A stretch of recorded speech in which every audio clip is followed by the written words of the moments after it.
Tervist, kümnendmurru koostis. No, kirjutame teemad vihikusse ka.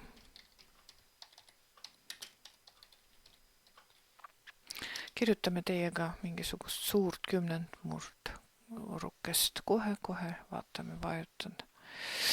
Nii, teen teile asja Notepade'is, lihtsalt Paintis, et kirjutatud oleks. No, oletame 617, paneme, näete, kümnendmurd.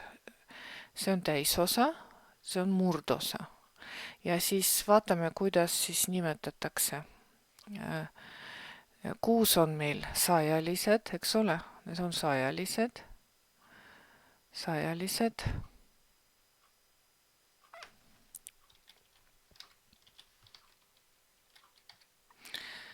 Ja nagu te teate, järguühik on 100, eks ole? Nii, no üks on meil siin mis? Kümneline. Kümnelised.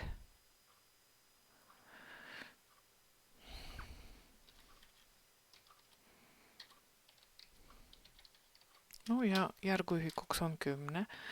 Siin on meil siis teiega ühelised, 7 ühelist. Selles arvus on 7 ühelist.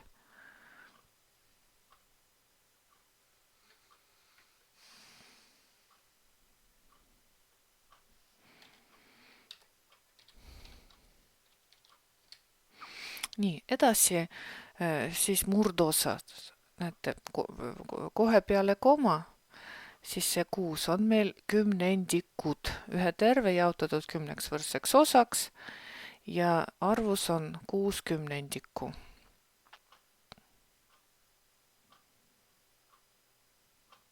Kümnendikud.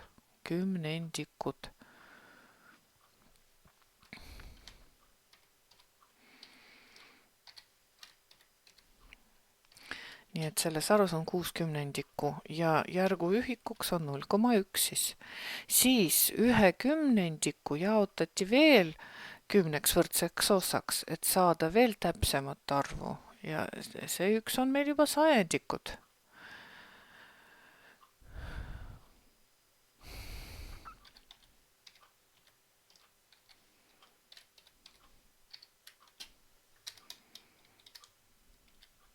Nii. Muideks sajandiku saame ka siis, kui ühelise, ühe terve jaotame 100 võrdseks osaks, on ju. Nii, edasi, kui veel tahaksime täpsemalt, siis ühe sajandiku jaotaksime veel 10 võrdseks osaks ja siis me üks osakene, üks tuhandik oleks meil. Nii kirjutame. Ma loodan, te kirjutate koos minuga vihikusse, et selles arvus on 3 tuhandikku.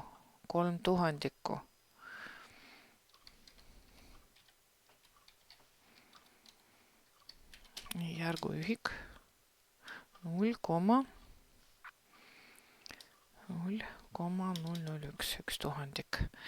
Nii, veel kord, ühe tuhandiku ma saaksin siis, kui ühe terve jaotaksin 1000 võrdseks osaks või ühe kümnendiku, selle iga kümnendiku 100 võrdseks osaks või ühe sajandiku 10 võrdseks osaks. Vot niimoodi see ongi.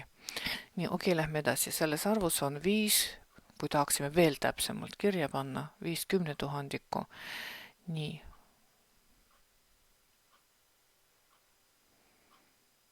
Oh my god, mis sa siia tegi?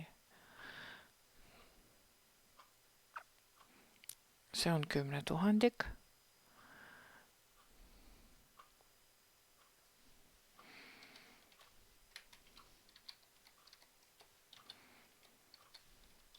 Nii, ja järguühikuks on 0,0001, jah. Nii et 10 tuhandikku saame siis, kui ühe tuhandiku jaotame 10 võrdseks osaks, on ju. Selles arvus on 50 tuhandikku. No ma loodan, et te kirjutasite kõik seda sama koos minuga vihikusse ja nüüd õpikust saate ülesande teha leheküljel 64.